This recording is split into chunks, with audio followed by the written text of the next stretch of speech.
Hello, everybody. How are you doing today? This is going to be episode 3 of Through the Gauntlet. Still doing Garou here. Right now, we are talking to, well, Plaguescape. Would you like to introduce yourself?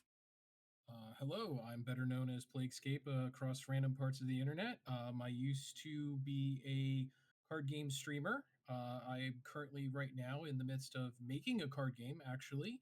And that's probably about the most exciting bits and parts of my life, at least related to our stream. Yes. And this individual, you won't notice them in any of the online tournaments that we do. Their setup isn't done yet, but he is a buddy of mine that we go to locals all the time together, and he is the person that usually beats me out of top 3.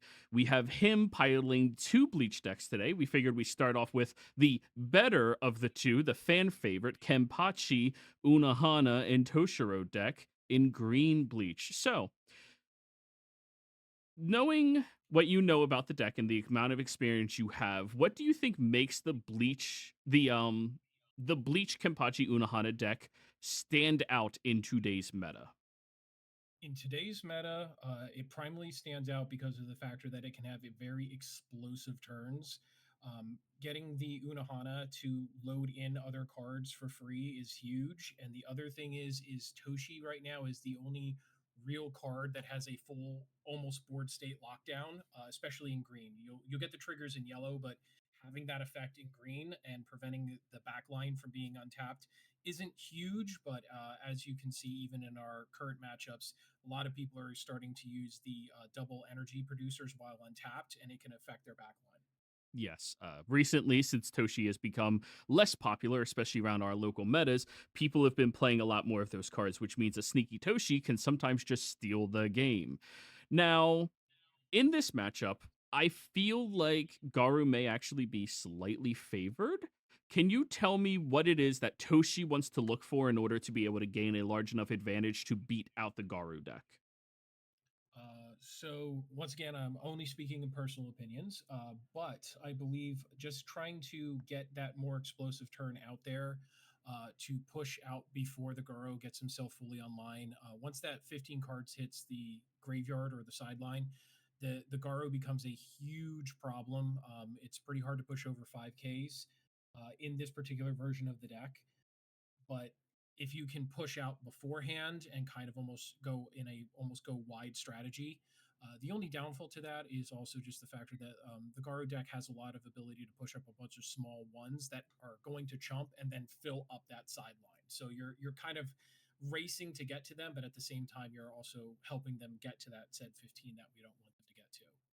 Now, we're seeing a little bit of the more spicy tech where you have the kill spell Kenpachi. If you're familiar with One Punch Man, which I think more people might be at this point than Kenpachi, they have their Atomic Samurai, who on enter, if you have 6 other cards, blows up a 4K. But even if you don't have 6 other characters in play, it still blows up a 2K or smaller. In Kenpachi, however, this one has impact. I think, no pun intended, it is the most impactful card in the early game matchup. Since, yes, Garou has the ability to push up aggressively and slam into you. I think Garou is meant to try to put in the early aggression and keep your board as clear as possible because of what we just saw there. I believe your deck has somewhere around 16 active triggers. Is that right? Actually, let me go scroll and look. I believe you are correct. Okay, say that a What little is closer to the mic. Sorry, I'm looking at the deck list right now. Off the top of my head, I do not remember, but I do believe you are correct. I do Yeah, believe it is 16. yes. So, And yep, 16. Yes. that allows you to profitably block anything else that I want to attack you with. So my early aggression and ability to clear out your one chump blocker and shove aggressively and attack you really did establish me in this matchup as being slightly favored. Now, I don't think that Garou is greatly favored in this matchup, but in all of the testing so far, this is the first match I feel like I am in general favored to be able to win. Do you think that that is an apt analysis, or do you think Toshi should be favored to win over Garou? I honestly think it matters a lot more about just getting in on that early game and just putting you on a position of like having to start being more defensive with cards that you would normally not be defensive with. Because once again, like the trying to do anything against you actually helps you build that 15, and there's no way to interact with that 5k other than the kill spell. The Toshi locking it down, once again, only helps you if you're still in the going wide aspect of like trying to chip away those last points of life. Otherwise, all you're doing is just stopping a single turn on attack where you're no longer the aggressor. Yes. And what we can see in this matchup is the very clear power creep that is happening, where I have a 3K who's a 4K on my turn, and two 4Ks on the front line. That is making it very difficult for you to get through. Not to mention the 45 potential 5K of my Garou. Majority of the time, he's going to be that big, so long as you have 10 or 15 cards in your sideline, makes it very difficult. But I do think Toshi is the main enabler of your deck that can allow you to be able to stabilize, catch up, and even push through some little bits of wins. Now, in this This one, matchup, you're seeing that that doesn't happen, which was a large portion of it. Yes. yes, RNGesus took the wheel and decided that I will win this one, which is an aspect of the game in general. We know this deck Yes. is good. It's gone through Rumble Rama at least, and completely won through everybody in that one. So, between the So we're two. proving with no Toshis what happens. Yes. Yes, the Toshi deck does not perform well without Toshis. Who would have thought? um, so, looking at what we are dealing with right now, which of these decks do you think has a higher skill ceiling? Skill ceiling, I'm gonna actually say the Garou deck, making certain choices as to when to push up, when to ramp, when to block, what things to block with, what things to sacrifice, when to take the extra points of life.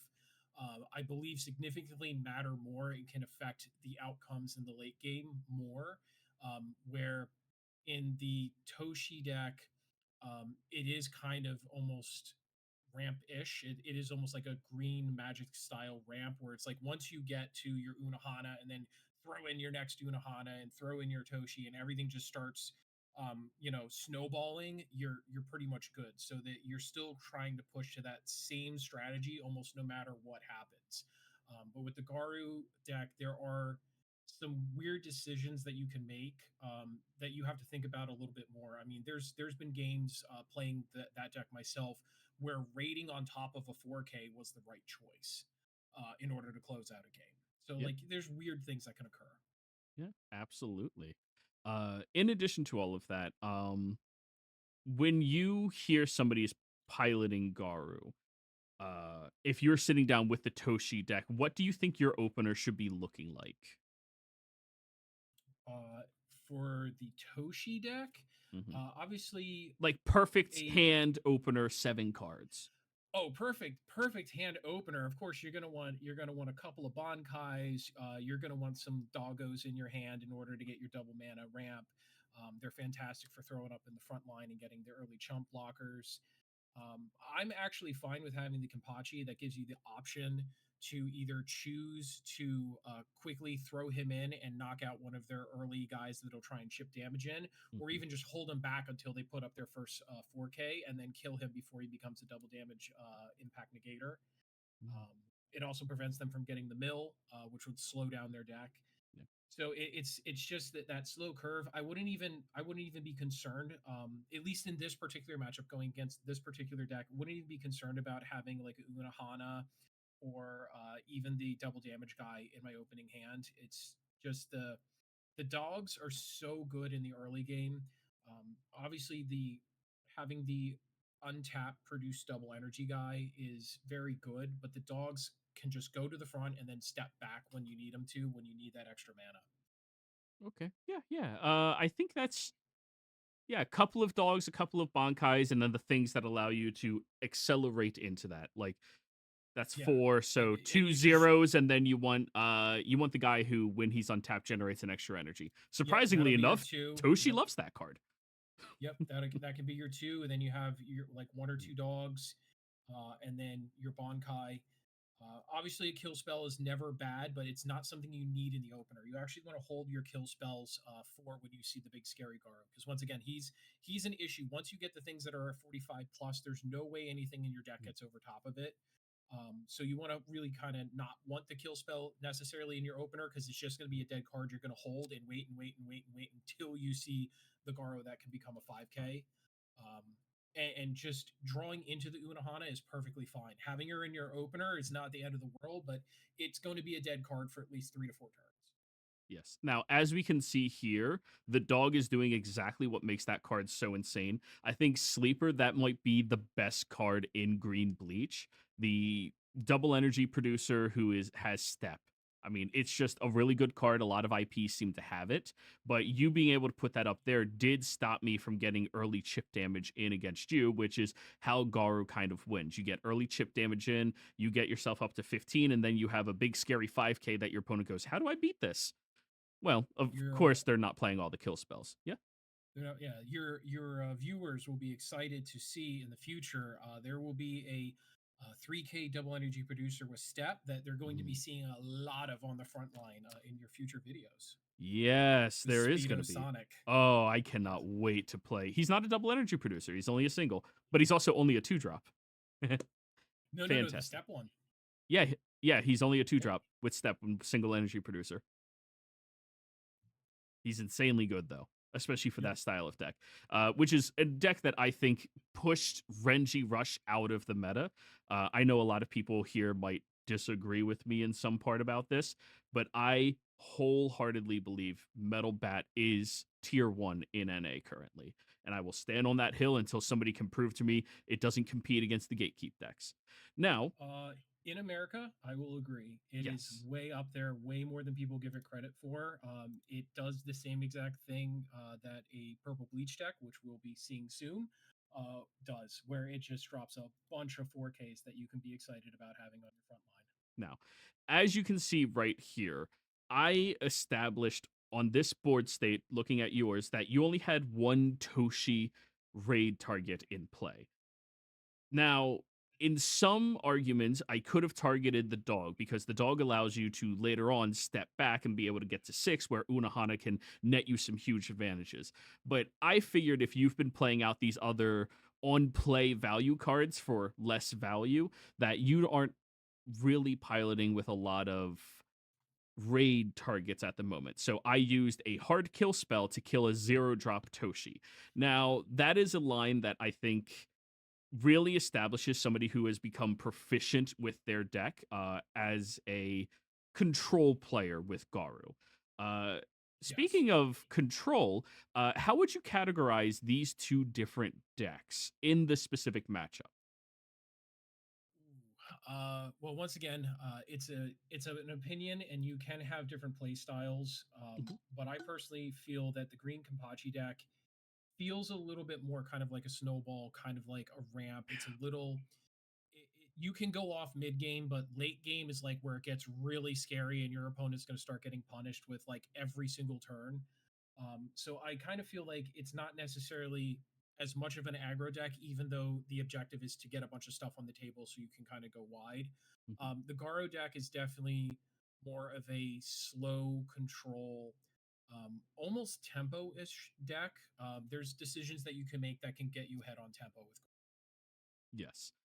For instance, knowing that I can kill your raid target, so it's harder for you to raid your Toshi and lock down my back Absolutely. line and push up.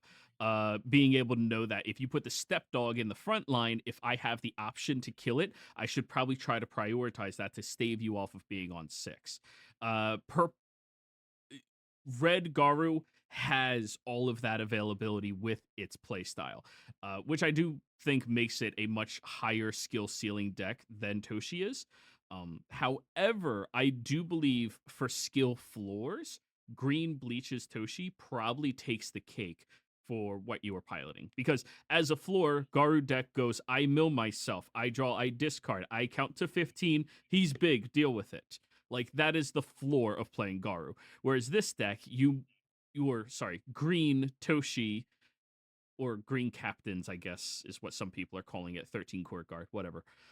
That deck is Whatever makes more him of, happy. yeah, your floor is knowing, okay, so what am I trying to ramp to? How am I trying to get a bigger board presence? Am I going to be able to Toshi here for value? What's the right card for me to target? When's the right time for me to play this card? What's the right card for me to Kenpachi kill?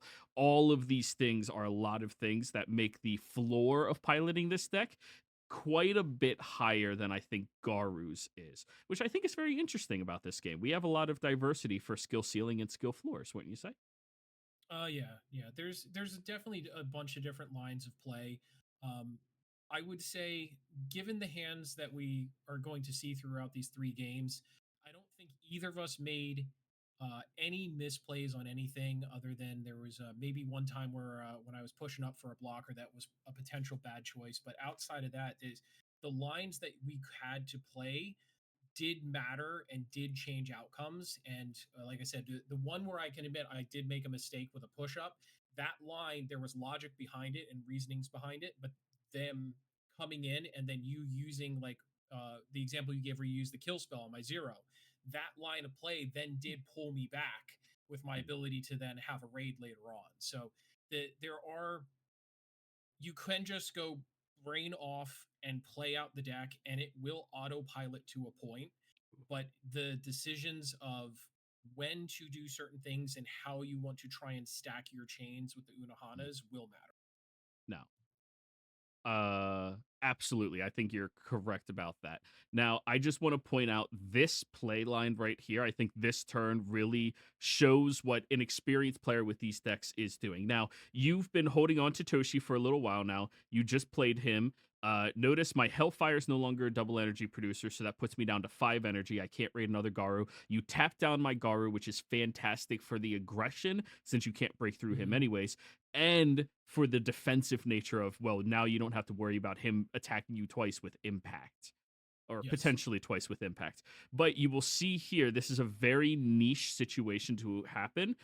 I hit a get trigger off of life. Triggers are completely optional. As a Garou player, you need to understand what is important for me to add to my hand and what is important for me to go, no, I don't want this. I'm counting to 15. I looked at getting myself another monster association. I was like, it will assist me at getting up to 6 again, but unless he's chaining Toshi's, I should be relatively fine getting to 6 on my own. But it does get me one card closer to being able to count to 15, which is really what the deck needs to do. That I Absolutely. think this line on both sides shows the experience level of each player piloting the decks. I am finally what I would consider as proficient in Garou. Yes. And that put me up to my 15 with my chump block. So my deck Yep. is doing its stuff here. So we are still a little bit more into the video, about 7 more minutes of us gumming at it right here. So do you want to walk through some of the thoughts that you're having in your head during your play on this turn, or after me? What are you worried about that I can potentially do now that I'm counting up to 15? So now that you're at 15, the large problem that starts to happen with the Garu deck, just in general, is as you can see, the double action Garu now becomes just a kill spell for everything on my board. He Because once becomes again, nothing equivalent to we have, Kenpachi. yeah, everything that we have is a 4K or less inside this green deck. So once he hits 15, that thing is just another Kampachi per se. So you're gaining 4 extra kill spells for my best cards on the field. And also, the other Garu now has double damage, which means if you can slide something through, my Mhm. life's going to get whittled away. So now I'm forced into having to have those blocks. And with the other Garu, with him being fully online also, his ability has the statement where if he is not blocked, he gets to attack twice. And you cannot let your opponent attack twice, no matter what, because you're giving them card advantage. They're going to not only get double damage in on you, but they're going to get the card advantage. And yes, you're losing a creature, but letting them gain card advantage when that is one of the biggest problems with the Garu deck, I would say, is the Garu deck can suffocate itself out. Like it can just burn through your hand, and then you're just in top deck mode, and you're constantly trying to find more gas to keep the deck going. And in that case, you can't let them draw, so therefore you must block. And you're still taking one of the two damage, but you're denying them that extra card. So it becomes like, as you're seeing right here, I had other options, but I had to just prevent him from gaining more gas. I mean, he had a full board state, but there's the other problem that you would run into play wise is that your Kampachi also runs into that same issue where even if you do have a stack board, he kills a 4K or less, and now that Garou is also a 5K, so he puts him outside the range of Kampachi. Yes.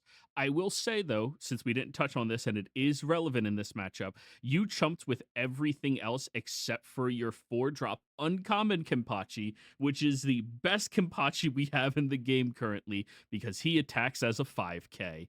Insane Yes. card. It's great knowledge to understand. Like, yes, Toshi will enable your kill spells. However, this Kimpachi pushes through my Garou. And as we can see here, the game is this close, but you played your life, which allowed you to get the game to be this close. Whereas I was just forced to take the damage and trying to play life. A very different circumstance. This match ended up coming down to you being able to Toshi me once, One two last turns time, yeah. ago. It stopped me Yeah. from attacking you with my double damager, which forces you to chump. Toshi is just a fantastic card for offense and defense in this matchup. And honestly, I think that is the thing that really makes me as a Garou player a little concerned. If you slow roll your Toshis, I don't think I'm able to win the late game. But if I can add enough pressure where you have to Toshi early, I can get enough Garus to be able to swing in, impact into you, and just net me a whole bunch of value. Yeah, if you get to the point where you're gaining enough of a board state that you can start pulling in card advantage, Mhm. um, and then start to chain them, that's kind of like what you want to do. There's no advantage to going, oh, I slammed down all my Toshis. Like you can, like if it's going to close out the game, but being able to just one after another, you're always denying them that extra slot. You're always Mhm. denying them their back line, pushing up. You don't have anything to worry about, which then gives you that tempo to come back and then draw into more stuff.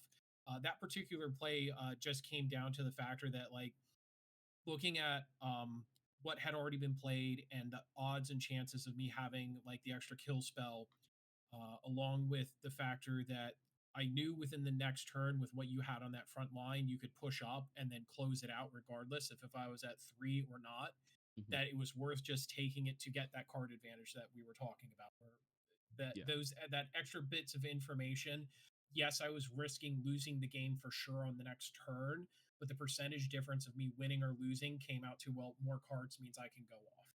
And what we are seeing in this matchup right here is what I think is one of the best draws a Garu deck can ever have.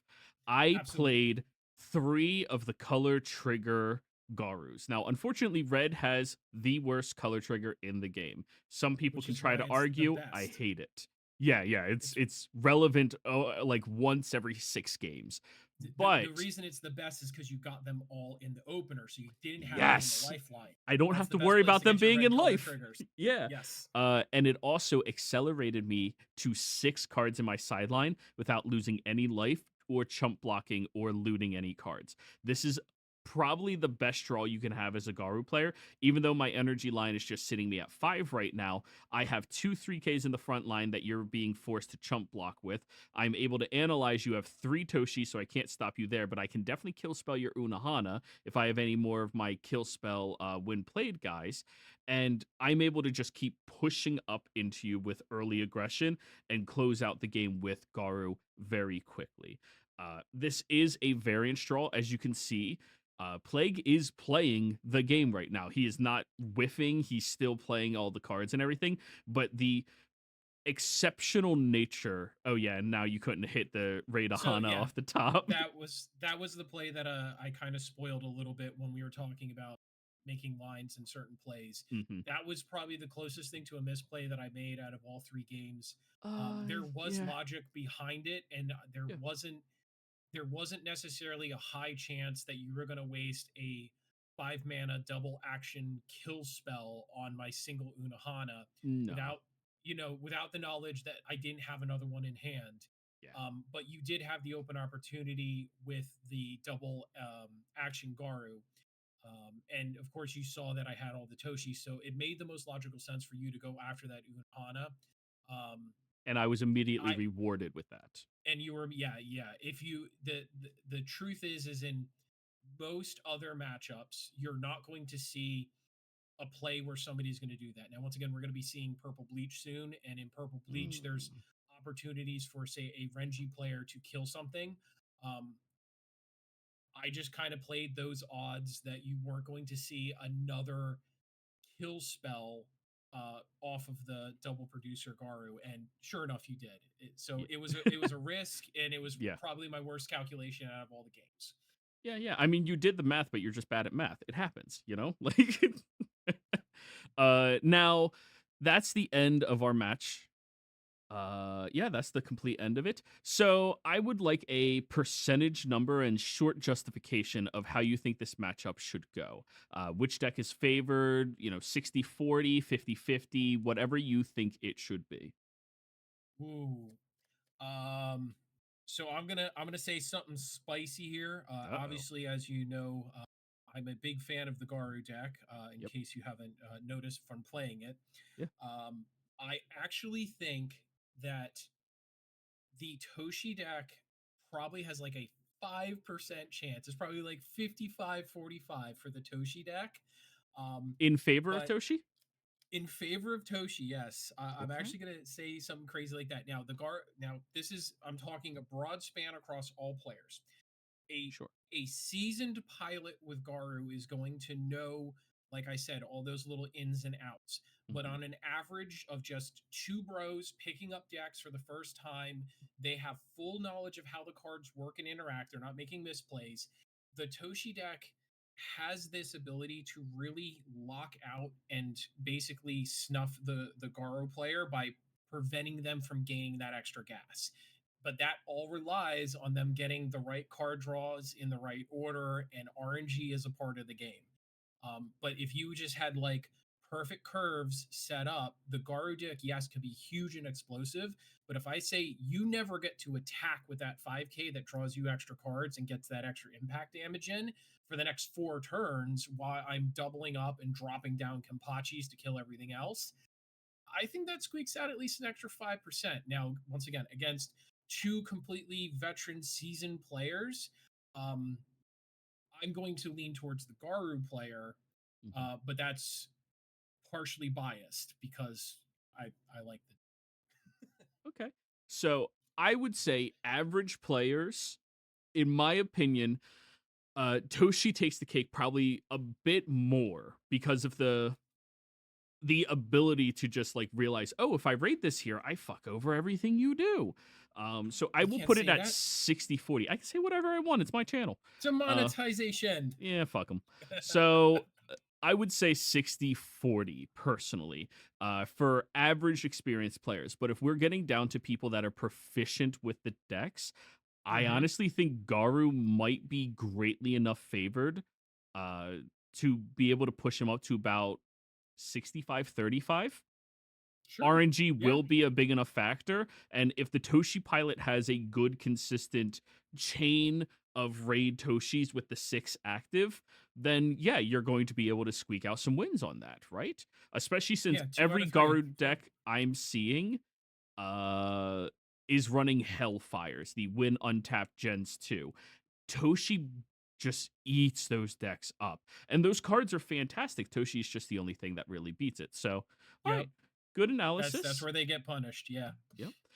And thank you very much for this one. And we'll be right back with the second match against Purple Renji Rush. Recording. And we are back. This is episode 3, Garou's Through the Gauntlet, and we are playing against one of the decks that people dreaded playing against towards the very release of the game, at least for the first couple of sets, Renji Rush, or as I like to call it, Unga Boonga, here's a 4K. So, you already met Plague. He's piloting the deck yet again. And we can see that you have probably the single best opener in this matchup. Now, off of your first instinct, sitting across from a Garou deck as you just drew with Ishida, how do you feel in this matchup? Do you feel threatened? Do you feel perhaps you need to be a little concerned? Or do you feel like this is going to be an easy dub? I do not necessarily feel like it is an easy. Uh, we will get into some of my personal feelings about the matchup as far as how favored I think they are. But regardless, the deck still needs to build up the sideline. The Mhm, Bleach purple deck, no matter what you do, you need to get to your curve, you need to get to your five energy on your back line, and you absolutely need to start filling up your graveyard. Um, Even if your opponent is only playing small things through the front line, you can easily start chump blocking those. But once they start playing larger threats, if you don't want to have unfavorable trades, you need the gas for the deck, which is your sideline, to be set and ready to go. So, regardless of what you're doing in these, like, say, first opening turns, I'm only prioritizing being able to start building up my draw engine. Now, I play the three drop Rukia, which some people will say is maybe not the right choice to do. mhm, I have found that she fills the graveyard faster than anything else. It also gives you the opportunity to not have to discard your kill spells. And mm. as we play this game, you'll see that I start stacking up a decent hand from those plays. Now, of course, this does leave me wide open to if you wanted to go wide and aggressive, but you weren't, which is perfectly fine because as soon as you start doing that, that's when Renchis will come down and immediately punish you for doing that in the tempo. Yes, I think in this matchup in particular, if I am trying to be aggressive, I need to be weary of your Renjis. You're able to pop off my two drops pretty damn easily. And as you can see here, I just immediately went, all right, well, here's a Garou. Now, I think now that we've played three matches, I wouldn't drop Garou this quickly unless I had nothing else to play until I had at least 10 in my sideline. Getting him to 45 requires you to have two more cards to play your one Ichigo as a kill spell. Yes. I think that was a pretty big mistake on my side, pushing him up. But now that I know the matchup, I think I would be much more reserved about potentially pushing up. You know, just shove in with my small guys, let you Renji and exile your own sideline. And as we can see here, boom. Thanks to Yep. your Rukia, you had enough to kill him this early. So Mhm. very good state on all of that. Now, noticeably, what do you think is the biggest difference about game knowledge between Toshi dot deck, 13 court guard, whatever you want to call it, and Renji Rush into the Garou matchup? Um, Difference. Hmm. I'm sorry. I'm actually thinking about this because the thing is with the purple bleach deck, um, there are lines of play, but as you mentioned, it's a much more unga bunga deck. There's a point where once you built your board state up, you're just going, here's a bunch of 4Ks, deal with it. And the biggest thing that you have is maintaining the count on your graveyard and digging through your deck to find the cards you need. Um, it's not so much where you have to think about stacking lines with, say, the Toshi deck, where you're going to be like, okay, well, I'm going to hold this card. I'm going to raid into this Unohana. This Unohana is going to put this into play for free, which will get me this. Do I want to hold the Kampachi in my hand and then play the little girl to untap Kampachi? There's no having to think two or three steps ahead in those lines for the most part. Most of the time, your lines you're thinking about are things along the lines of, okay, I have a kill spell, but I'm three cards short of my graveyard from making it a kill spell.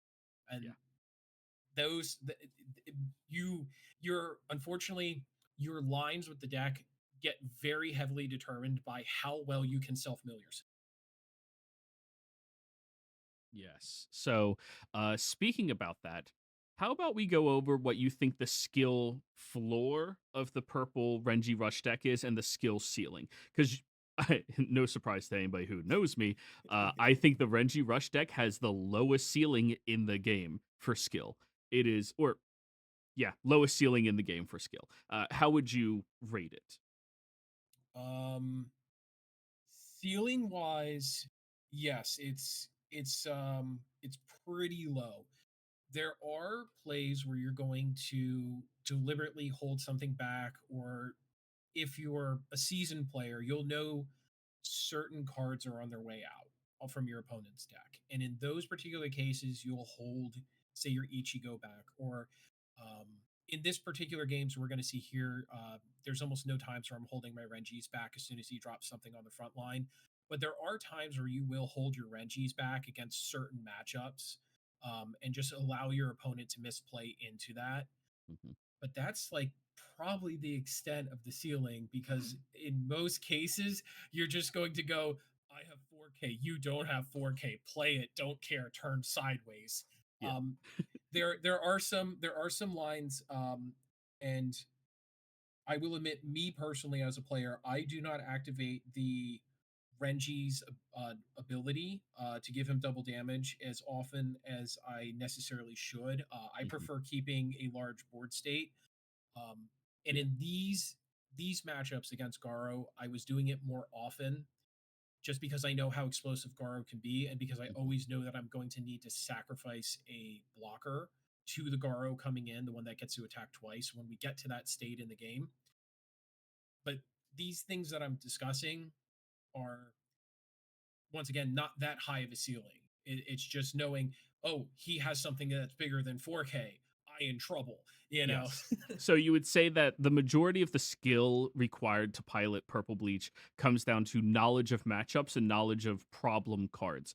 What is Yeah. bigger than 4K? Uh, Yep. and being Yeah. able What to scares handle. me? Okay. So we would say probably like a fairly low skill floor and a medium low skill ceiling. That's where I would put Renji Rush. Once you're about 20 games deep, you're not learning anything else about the game or about the deck that 100 games will teach you, right? 200 games. You kind of already know all of the lines outside of the specific matchup against it. What are cards that I can BP minus? Because you can't touch the uncommon Kenpachi at Yeah. all. You can't minus his BP. So knowing in the matchup, my Getsugas target him. That's all they do. Is a skill in and of itself that allows me to say that the deck's probably not a tier, zero, or a floor is the ceiling for its skill to pilot this deck. Oh Uh, yeah, n- yeah, no, it's not super duper thin. You're not trying to slide like a piece of paper in between something thin. There's a little bit of room to learn, but most of it, unfortunately, just comes down to whatever deck you get set up against, like that you're sitting up against. You just need to know what are the things that are actually going to be a threat to my deck. So in the case of, say, like if you're playing doggos in JJK, yellow dogs, mhm. if you're playing that, you know that your Renji's never going to nag, you know, the dog to death because it's a 35. You're just going to drop it down as a 4K and go, I block your 35 until you're forced to use Shrine. Yep. It's very simple stuff of just when you want to be more aggressive. There's very very few times that you're going to hold your Renjis back for their actual trigger, especially when you have the Ichigos. And the only reason that you're going to even see in some of these matches where I was holding the Ichigos was because I knew that I needed to remove those 4Ks through the Ichigos only, because I had to hold the kill spell for the 5Ks, because it's 10 cards versus 8 to get those extra 2 points, and that's actually a lot when you're not milling properly. Yes. Now, I will say, if you didn't watch episode, I believe, 2 of Through the Gauntlet, I did play against Hyperactive Gremlin, who did play Shigegamis in Yellow JJK, and his insight was actually phenomenal. If you're interested in knowing more about that match, be sure to look inside of the playlist, click that video. He had a lot of phenomenal insights when it came to both Blue Kuno with Nanami, which I think is way better as a deck, and Doggos, which is his favorite deck of the IP, my second favorite deck of the IP, and I believe your favorite deck of the IP? Definitely my favorite deck of the IP, mostly just because the concept of Oh, making kill spell. shadow puppet shadow puppet zoo creatures and beating you down with, just seems absolutely fantastic from a flavor win. Mhm. I actually was in chat with him in one of our many private chats, and he gave me a lot of insight on the reasons why he does what he does with his deck. Mhm. I've probably played maybe a few dozen games with Yellow JJK in competitive matchups, like local competitive, Yeah. and where he's done hundreds at all different levels. Yeah. And it's interesting, like just comparing notes. And there's a lot of there's a lot of different ways you can play the deck, a lot of different engines. I'm sure he went over all that in the episode that he had. Oh yeah. But it's a perfect excuse to go back and rewatch other episodes. If you're just finding this channel for the first time, go back to those older episodes. Because, hey, for all you know, maybe you're not into Bleach, maybe you love JJK, maybe you don't want to play with people and you just want to have a whole bunch of shadow bunnies destroy a human being. And that's a thing you can Uh, do in this game. Volume 2 is going to be fantastic. My bunny bounces, Yep. my elephant gets bigger, and he's untaps. Go. Just that is Go. going to be something people say. My bunny Yes. bounces, my elephant untaps. That's fantastic. Like, there's not. That's a great game. That is a great playstyle. But anyways, back to our match. So looking at this, would you say that it's just Raid Garou is the big scary thing for you to have to deal with in this matchup, or do you believe that there's a different card that, as the pilot of a purple Renji Rush style deck, you need to be aware of that when it comes down may be a priority for you? Do you think there's anything else that Uh, gives you an issue other than the Raider itself? I will actually say there's probably the other two Garos will be their own issue. So everything else Kill in the spell deck, and 4-drop? kill spell and four drop, yeah, Okay. everything else in the deck can pretty much be handled by a Renji being raided or just blocked by a Renji. The Hmm. kill spell, once he reaches that level, most of the time, I'm going to assume in every matchup I've ever seen, which keep in mind is it's very few. There's actually not too many Garou players out there. They're not even going to really waste their kill spell on the 3-drop Rukia. They'll just wait till they have the extra cards in and go right after a 4K. So in most cases, if you try and push up and be aggressive, like yeah, they're kind of helping you stack your grave a little bit, but you're not really going to see it as much as like where we saw it in the green matchup, where it was more to your advantage to gain tempo that way. In this kind of matchup, they're probably going to just go and be seeing those 4K unrated Renjis and just go, okay, this is dead. Hmm. And in the case of, say, the Ichigo, the one that allows you to draw cards and gain card advantage, which is something you desperately need. And it's also the only impactor in the deck, which is the only way to really close out if you go long. That coming in will absolutely stomp you. Now, in the other case of the 4K was that we're looking at here, the 4-drop one, once he has double damage, and the impact negate, which we'll talk about both. The Yeah. double damage means he's always a Renji with the extra added bonus of 2 Yeah. damage. All I need is So 15, which yeah, is so easy. he becomes a scarier than Renji. It's literally like he's unrated. He comes into play tapped. He's a 4K. He has double damage, but you're not paying that extra 1 AP every turn. So you can't really let those go through more than maybe once or twice in a single game. That's if you're winning from the get go. So those become immediately a problem because you will have to block them on the crackback. Mhm. Because as we mentioned, in this particular matchup, you have to hold that kill spell for the 5K Garo because the odds of you having 10 in the grave for your kill spell Ichigo is going to be pretty slim to none. Um, I'm just laughing because I hit 2 red color triggers. If anybody wants to argue that red color trigger is not the worst one in the game, send them my way. I would love to show them any of my videos and VODs. Love it. hey, it has its time to shine. Unfortunately, it's not really in a matchup where I'm going, okay, I play 4K and turn it sideways every turn. Yeah, yeah, Also the 4K also becomes an issue because as I mentioned, when you get closer to the end of the game and you are using your Ichigo with the impact trigger in order to finish out those last like 1 or 2 life points your opponent has, that impact negate can be very annoying. I mean, hmm, sure, you get to still draw your card, but then you're guaranteeing that those 4 cards gone from your graveyard can now not go towards a yeah, future raid Ichigo, which may end up causing you to lose a game because if they say raid into another one, another Goro, you don't have anything to stop it now.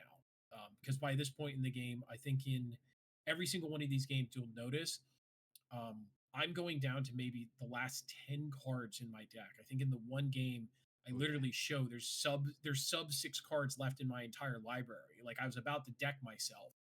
So you will see your kill spells and you will have them. The difference with the Garou deck against other big scary decks is if I kill, say, your Krapika from Hunter Green Hunter. Hunter Hunter. Yep. Yeah, if I kill the Green Hunter Hunter it's dead. It's gone. I can relax about it.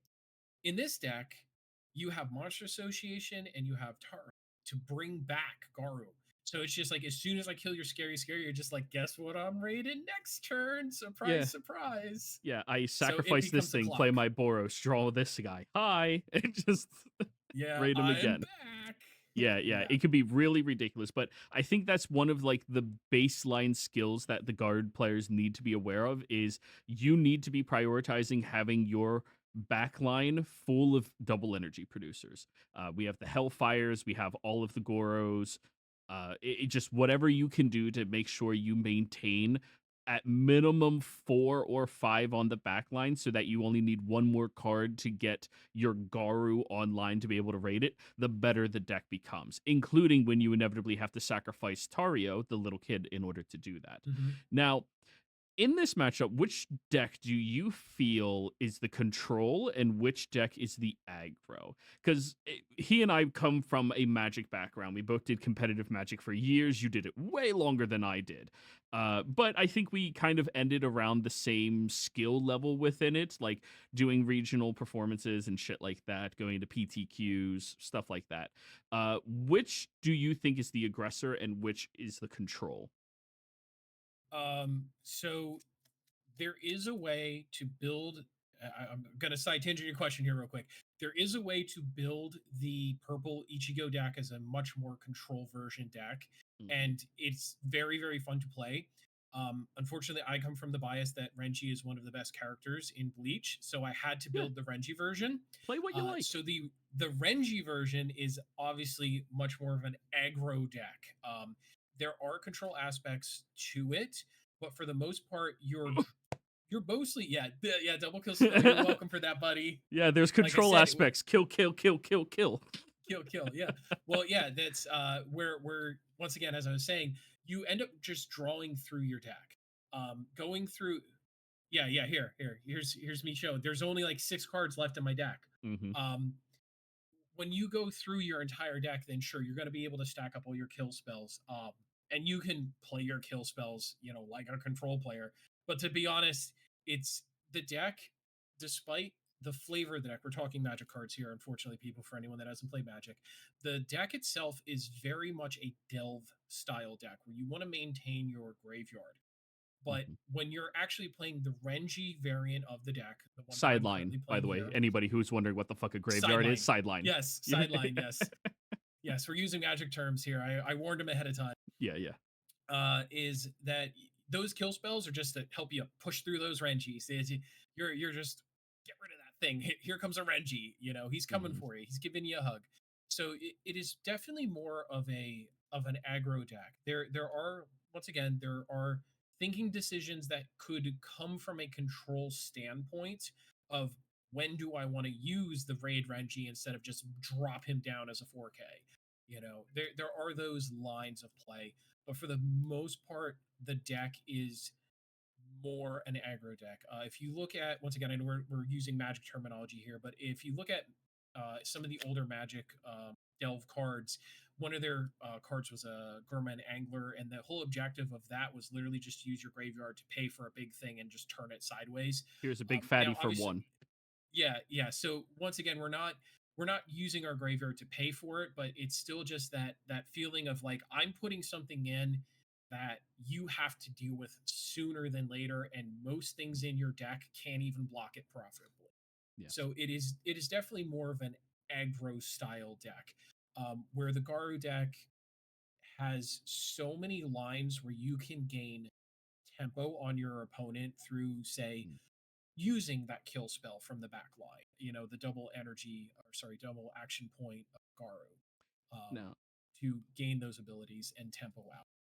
Now, I will say, as you can see in this matchup, I agree. In general, you are supposed to be aggressor, but I took a moment on this turn to identify if I believed he was the aggressor in the specific match we were having, not the matchup as a whole.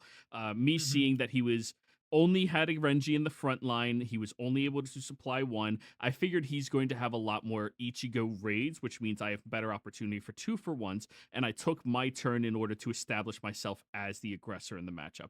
Do you think that was a bad call, or do you think that was pretty apt, knowing like what you just played and what I was holding in my hand, which is two more big, scary, fat guys that are going to have impact soon? Yeah, no, I don't think that was the There they are. yeah, because the difference is I didn't have the information that you had two raiders, which is absolutely huge for this deck, Hmm. in your hand, where you pretty much had the information that either I was deliberately holding back my Ichigos waiting for a kill, which you would just have to want to bait them out anyway. In this particular case, by baiting them out that way, you're still gaining not only card advantage, but whittling life away advantage and causing unprofitable blocks Hmm. on top of it. So you still gain advantage out of everything you did there. Um, and if I didn't have it, right, if I didn't have extra, say, things I was stacking in my hand, then you're just winning. So Yeah. if you gain the advantage either way. Now we will say that that is pretty nutty getting both your raiders off like Oh, that yeah. early and together and having them at least at the draw Yeah. level. But that's perfect. That's something that you absolutely want to do. Yeah, there's a couple of times where me moving around the camera, you can see like the flash of the hand and stuff. Where like, yes, I was holding the kill spell because I knew that was the Yeah. problem, as I we never mentioned played multiple around it, by the times. way, as you can clearly Yeah, see. I just played. yeah, yeah, Um, yeah. That's the thing is like you knew that you're gonna have to give me a reason to get it baited yeah. out, and obviously like if you could create a situation where you're forcing me to waste a kill spell when you have them in when you have the raider in hand but not in play, and you can force me to bait it out and then go, oops, you used your kill spell too soon, I actually am holding all these, and then drop Hmm. it. Yeah, then I'm in a problem. But from what you saw with my hand for the few times it got flash there, um a lot of what I had was holding the kill spell because I had enough like card advantage to go, and I had the other Ichigo ready. So like I was deliberately slow rolling. I could have gone significantly more aggressive in this matchup, where once again, like you should be the aggressor at most points, but Yeah. because there's so much tempo gain with this Garou matchup, I felt like it was worth holding certain things back and waiting to get the big scary 5K. But you had two, which made it Yeah. harder to bring that back with only the single kill spell. Yeah. And not to mention, I had you ended up killing one of my guys, which put me at the 10 threshold that you could no longer rage your Ichigo and kill my big scary. The following turn, I was Exactly. able to establish myself at 15, which means you're chump blocking this double damager because the early chump damage. You're chump blocking my big scary Garou because if you don't, he untaps, which is double attack at that point, which you're still taking a point of damage from that anyways. And I was able to get a kill spell, which means I'm establishing clearing your board as the aggressive player. Now, I will say if your deck somehow stabilized from this point on, I'm empty. Like I'm out of fuel altogether. But Yeah. it still comes down to that early turn 3 of me identifying in this match in particular, I am the aggressor right now. Now, this is Mhm. the end of our matches, I believe. So, time for us to give our rating. Which deck do you think is favored percentage wise? So I have a weird bias with this, from playing these decks so much. Obviously, as you noticed from the fantastic sleeves on the back of both these decks, I've played them both a lot. Mhm. Um, I will be, in my personal opinion, giving the actual, despite what we saw in these matches, be giving the win to the purple bleach deck. I think it Okay. has. I would almost go over a two-third. I would probably say close to like a 70-30 against Garou. Okay. You got some nutty draws in there. Yeah. I did get a little bit of clunky hands, but in the majority of the playtesting that I have done, just like running the decks and playing them, And you have experience the piloting both decks, to yes, clarify. yes, yeah, yeah. As I mentioned, the sleeves on both decks are pretty fantastic. As you're Yeah. borrowing my deck, um, the I think that the purple bleach actually just has, I want to say the word is consistency. Hmm. The factor that in two of these three games, just the ones that we showed here, you were able to see me draw over 90% of my deck, I mean, you see every card in the deck. It Yeah. allows you to create the consistency that you need. You can In play the around 3 Garou, kill spells. yeah, yeah. Like, In the Garou deck, the Garou deck has a huge amount of tempo advantage, but the Garou deck can also have extremely clunky hands from time to time, and you can't dig yourself out of them. And because this is a game that is RNG, it will happen from time to time, and there will be times when you are playing Garou and you're just like, I'm so far behind, I can't catch up. But in Bleach, you can be super far behind, and then you're just like, raid Rukia, draw three, do this, get two here. Okay, yeah, now I play this, kill spell. I now own the board, yeah, and I just saw 12 cards. So you can do it, you can catch back up with it, where the Garou can only catch back up if it gets the Raider, because that's your yes, draw engine.